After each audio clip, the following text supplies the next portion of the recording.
Mga higala, kumusta? Welcome sa atong katinawan sa kamatuoran. Atong hisgutan karon mahitungod nining ikapulo or tithes. Kay dunay mga tao o mga pundok nga para sa ila daw sayop na ang paghatag sa ikapulo sama sa gihimo sa Seventh-day Adventist Church. Tinuod kani o ka kadtong wala maghatag, mao ba gyud ka ang husto? Ato ning hisgutan para maktan-aw nato o ato may baluan ang kamatuoran. Ang atong basihan mao ang balaan nga kasulatan. Dili kalimod nga ang Dios mismo maoy nagpasiugda niini. Dili ang tao, dili ang usa ka reliyon o pundok, kundili mismo ang Dios. Kay sa panahon ni Moses, mingon ang Dios sumala sa iyang balaod sa Levitico 27:30 ug 32 nga ang tanan nga abot sa kahayupan, mga tanom unsa ra kandiha, kinahanglan ang katawhan sa Israel maghatag or mag-uli sa ikapulo. Asa na nila dadaan ni kapulo? Sumala sa Malakias 3:10 didto sa balay nga tipiganan. Kaya ang dili daw muhatag, sumala sa bersikulo 8 ug 9, kawatan nanuli sa Dios. Nya mao sa hinungdan nga matinunglo sila kung dili sila maghatag sa ikapulo.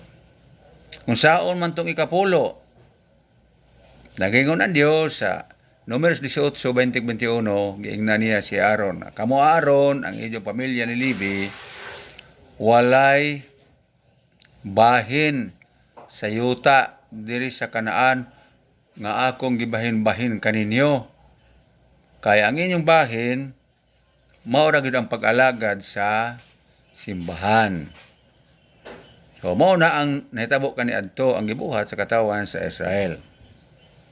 Ang mga tao karon sa atong panahon, ingon sila okay daw sa una.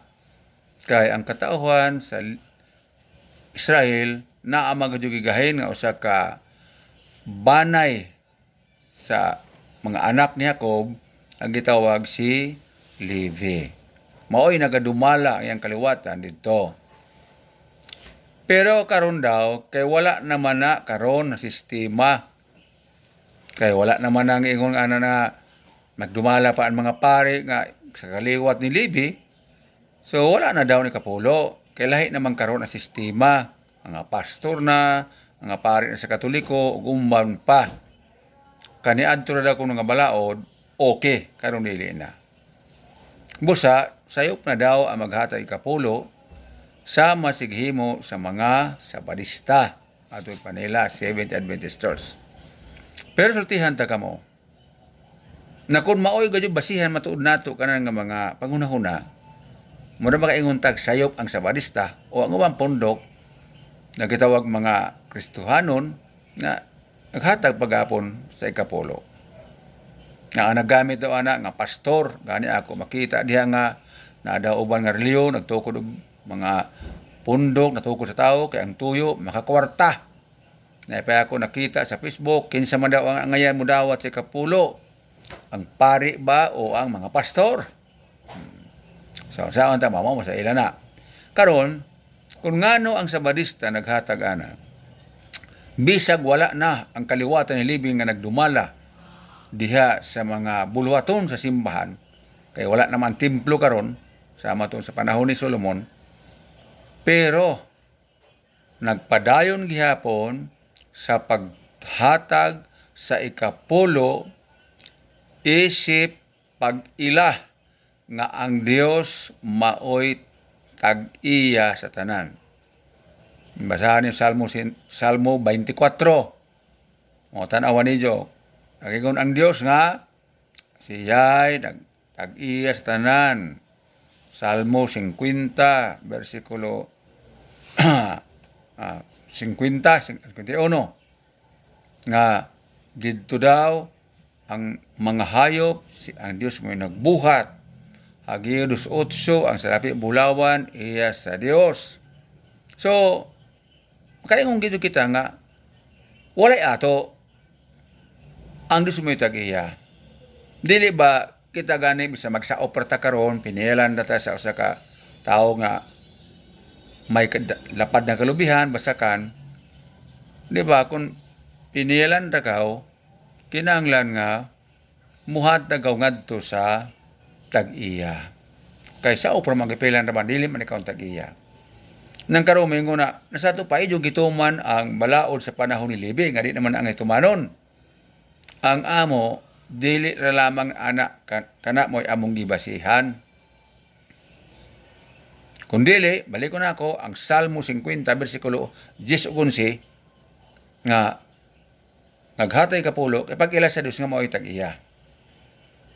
Panalitan si Abraham amot og nabasa ba kaninyo ni Genesis 14:18-20. Itong panahon na si Abraham nagtabang ang Lot ngayang pag-umangkon.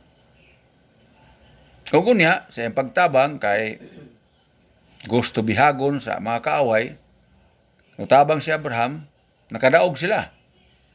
Unya ang ilang mga inagaw sa ilang kaaway, ilang gidala, kuha nila. Ug unya mitunga si Melkisedek. Kinsa man ni si Melkisedek? Ang labawong pare sa Dios, high priest. Kung basahon nato ang Hebrewanong Kapitulo 7, 1-2, si Melkisedek, wala na'y sinugdan, walay katapusan, walay amahan o ginahan. Sama siya sa anak sa Dios. Pagsugat nila, sultihan ni Melkisedek si Abraham, nga dalaygon ang Dios. Gipasabot niya, kung nato pasab, tumurag giwalihan niya ba? Iyang gipadasigan. Pagkabatian ni Abraham, sa may gibuhat, naghatag siya og ikapulo. Asa gani basa? Genesis 14:18-20. Pangutana, mingon ba si Melkisedek na, Abraham, ihatag dako ang ikapulo? Wala. Pero ngano si Abraham, mihatag man si kapulo? Tungod ka iyang gilang ang Dios may tag-iya. Kaya gumanggol si Melkisedek, dalaygon si Abraham, nga di ang Dios mao'y tag-iyas tanan. Di ba?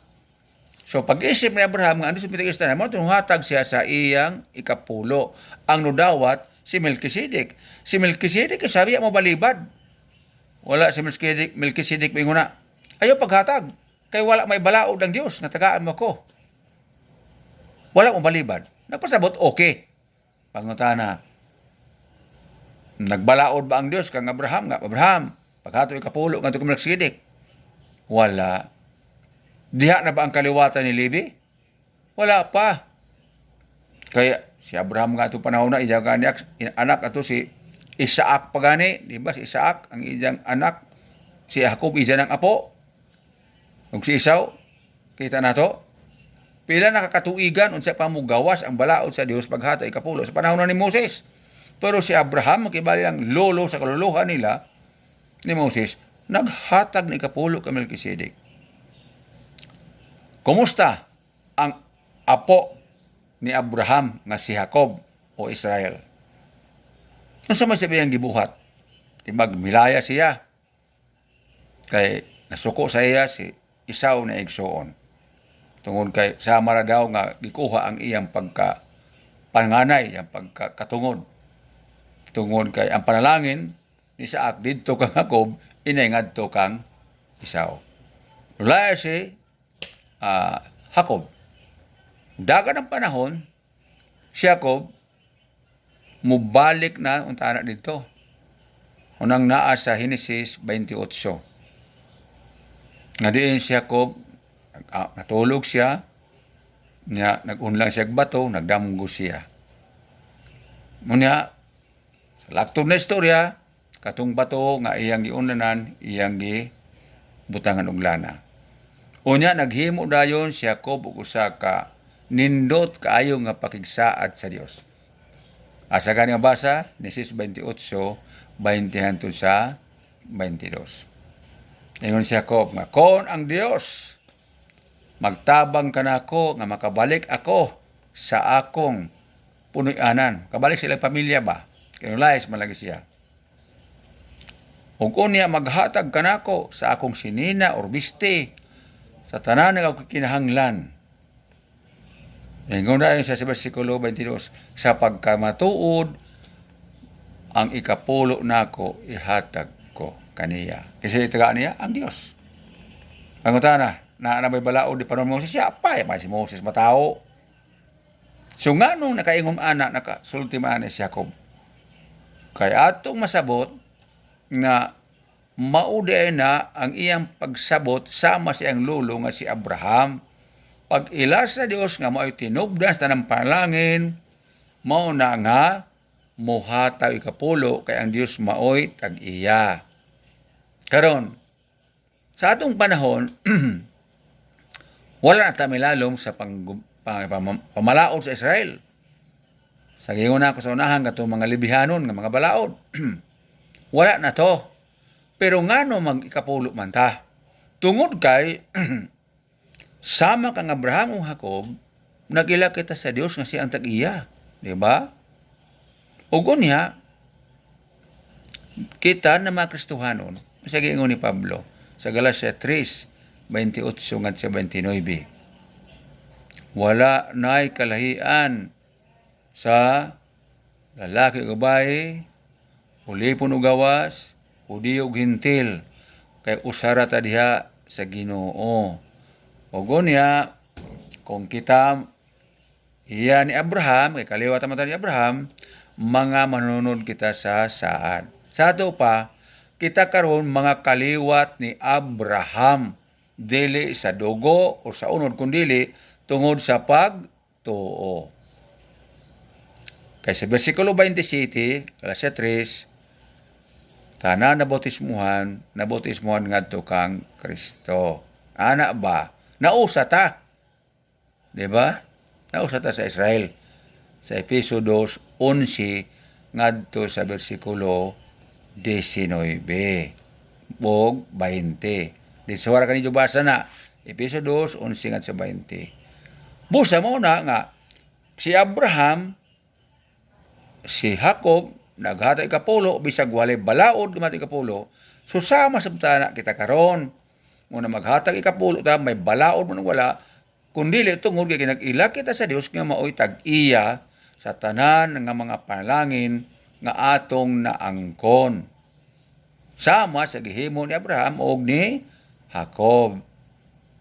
Mao bitaw nga kung basahan nimong Hebrewanong Kapitulo 7, 1 ngadto sa 9, kung basahan ka ninyo, gingon si Pablo nga, sila kaniadto nagdawat si Kapulo. Karon na po magdawat si Kapulo. Kaya gani, mato pa bitaw nga si Levi, sama ra naghatag ikapulo. Kaya itong panahon na paghatag ni Abraham si Kapulo kay Melchizedek, na may sabat ang ni Abraham. Gibali sa iyang great-grandfather. Kita na to. Gani, sa baong tugon, naisulti ni Kristo sa Lucas Kapitulo 11:42 nga iyang gisaway ang mga Parisiyo kay maayo ra daw muhatag sa ikapulo apan ang uban nga angay buhaton kanang hustisya pagtuo ug mamaragwa na sa ila. Mo ni gamitong gani ni Anhin Soriano nga tanawa gisaway ngani kuno kay mga maot kuno ti paron ning okay, dili kay gisaway kay naghatay kapulo. Kung dili, tungod kay bisan sila naghatay kapulo, na ay kulang. So may kulang. Pagtuo, hostisya o gugma o kaangayan. Ano ba? Nagpasabot na kung naghatay kapulo, nakipagtuo, nakigugma, nakikaangayan, no problem. Di ba? Mo bitaw, balik ko na ito, Lucas 11:42, sa kanang The New Living Translation English Bible. So ganito, a New Living Translation. Mabasa nato sa Lucas 11:42, dito sa last part sa mga bersikulo, nag-iingon si Kristo, you must give tithe. O sa daw, maghatag kamo sa ikapulo. Ingon sila na, wala man daw si Kristo kuno mag-ingon na maghatag ikapulo. O sa uban nga version sa Biblia, wala. Pero diha nga version, balik ko na ako, the New Living Translation naa maingon nga si Kristo maghatag kamo og ikapulo. Unya ayaw biya ilamang tong uban nga angay sa buluhaton. Dili kay faithful lang si kapulo, pero sa uban nga angay buhaton dili. So na kami mga Adventista, ingon ana kami, muhatag kami kapulo. Pangutana, asa dada? Sa simbahan. Pagabot simbahan sa amon to, tigumon sa treasurer. Unya kung dako ang kantidad sa dako nga simbahan, i-deposito si bangko kay delikado man. Pero kung ginagmay ra, natural dili pud sa bangko, labi na kung natural sa mga isla, mga ginagmay nga baryo. Mao na ang amo. Nya unsa mo ti kapulo? Usama kani adto mao to ang para sa mga nagsangyaw, labi na sa mga pastor. Kaya suman, nabitaw giingon ni Pablo sa unang Korinto 9:13 ug 14. Dili ba nga ang mga nag-alagad kaniadto sa halaran nagakaon man gikan sa mga halad inihaw sa halaran? Nan sa ato sa panahon ni karon, ang Ginoo nagsugo nga nagsangyaw sa mayong balita, kinahanglan mabuhi pinagi sa mayong balita. Ato ba kanang mga regular nga worker, mga regular way laeng gayud sama ng pastor, regular gayud sila nga nag-alagad si Ginoo, wa sila magnegosyo, wala sila magmananom unsa ka diha, focus gyud sila nan mao toy ilang matupa tugbang sa ilang pag-alagad diha sa Ginoo para makasustenir sa ilang panginahanglan sa matag adlaw nga tibok nilang pamilya. Busa dili sayop ang pag-uli o paghati kapulo kay kana pag ila sa resume tagiya ang sayop lamang kung ikaw matinumanon si kapulo apan sa laing butang dili ikaw matinumanon. Hinaot nga nasabtan nato kini mahigala at tinawon ta. Kung ako lang hangyo palihog isalik ko yang sayop dawata ang husto. Daghang salamat. God bless us all.